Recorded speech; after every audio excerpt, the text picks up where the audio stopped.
without gems? Oh, Jem you're just so made it back. close. You might be able to make it. Where's the No, exit? no, left, Behind you, left, up. Please. I did it. Okay, thank God. Oh my god, job. that was horrible. Oh my gosh. So, Sands of Time, as you have known already, is a very high-stake game that revolves around exploration and communication in order to win big in the game.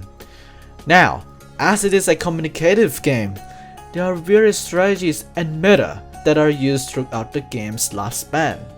From simple ones all the way to how the fuck did All-Stars Red Rapids dominated the game. We were the last team. We were the last. I Oh, hate nice. it. We got 5K. We got Oh, we did the best. We did the best. Let's go. Well, we will of course start with the simple one yet. The simple row split. It's Sands of Time. Okay. You are the cornerstone of this. In Sands of Time, with 4 players, you would need to coordinate your team and assign people to do certain tasks inside the game. A basic split for the team would be a 3-1 split, with 3 being the runners and 1 being the sandkeeper. The sandkeeper's role is very simple on the surface. Collect sands and coins around the spawn, watch the timer, fill the sand, and call out how much time is left in the timer periodically. The runner's roles are also very simple. Explore the dungeons, collect coins, and run through vaults as efficiently as possible. Stand for you, Whiskey. Alright, we got the vault. Huge. Rack. Good shit. I say it. No more sand. Okay, green key. You've got the green key. Well, And a piece of sand. I'm heading back. we need your sand. I got the blue vault. I got the blue vault. Nice. Rack. I don't have a rusty Oh, key. it's the wrong way. Well, yeah, that's a very solid simple strategy that every team has. That's alright.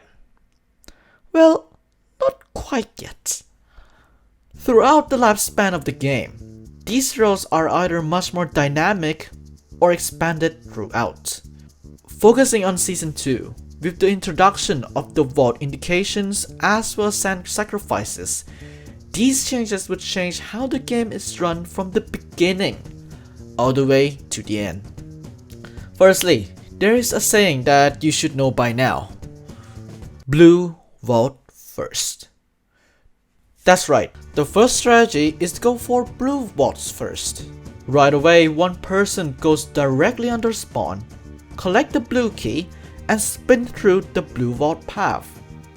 That way it saves plenty of time of a runner going back and get the key from the sandkeeper, who may collected the blue key already, and instead going in one direction and come back when necessary, or after they completed the vaults.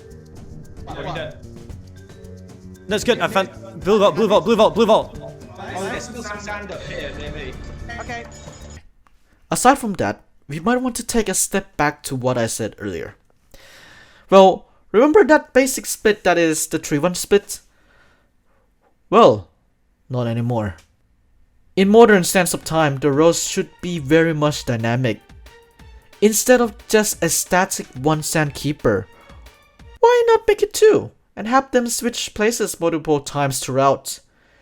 Well, here's a simple sequence of the events that should be happening when it comes to 2 sandkeepers. So, the initial sandkeeper, let's call him Steve. Steve would be the main sandkeeper for that time being, collecting sand that is necessary around the spawn until he reaches a puzzle room containing a red key. While watching the sand timer, Steve would try and solve the puzzle in order to get the red key. Afterwards, of course, he would continue doing spawn tasks while waiting for the other person, which is the initial runner, who, let's call him Stevie. You get it? Cause you know that YouTuber who copies people's videos idea? Yeah, that guy. Now, Stevie would go for the strategy that I mentioned earlier. Blue vault first, by going under the timer and collect the blue key. Then, Stevie would go directly to the blue vault, collecting the coins, then come back. Stevie would then switch places with Steve with the sands exchanged as well. Now, Stevie would become the Sandkeeper, and Steve would be the runner, finding the red vault as soon as possible and collect the coins from there. As well as that, they might also switch around as time goes by to explore the other parts of the dungeon. Now, aside from that, the two other runners, on the other hand, may also interchange with each other if they find the keys that they would need, or they just free roam in general. They are just general runners, you know. Yeah, get it? Yeah.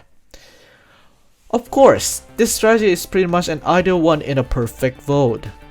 However, this will of course depend on the individuals themselves as well to execute this. So, Let's go! Oh, we were the last one! Holy shit! Oh my god, we did great! 100 there. Holy fuck! 100! Now, aside from that, one more thing that is also quite a norm as well as was the beta that is popularly known as well. It is the sand sacrifices. And either way to execute this perfectly is to sacrifice your sand at the end of the game when there's some left. However, by the looks of things, people do be escaping at the nick of time, which, you know, that means like there's less sand, so, you know, yeah, it is not efficiently used a lot. Get up. Wait, press the sand on the timer! Sand! Nice! You're gone, you're good. Oh my god! So there, an ideal strategy with the help of new changes. But of course, if we talk about how it was executed throughout the event, well, aside from of course All-Stars Red Rabbits, the meta stays the same for the most part. The 3-1 split with the Sandkeeper stays at spawn and do the lobby room tasks, as well as keeping the timers up and runners go running. But the Blue Vault first meta has also becoming a norm for teams as time goes by as well. It's the Vault's meta now in the modern world, rather than just exploration all alone.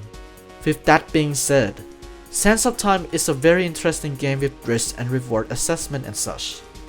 With everyone's contribution, specific roles, and taking care of the obstacles they face, the game is manageable and therefore easy to conquer it all.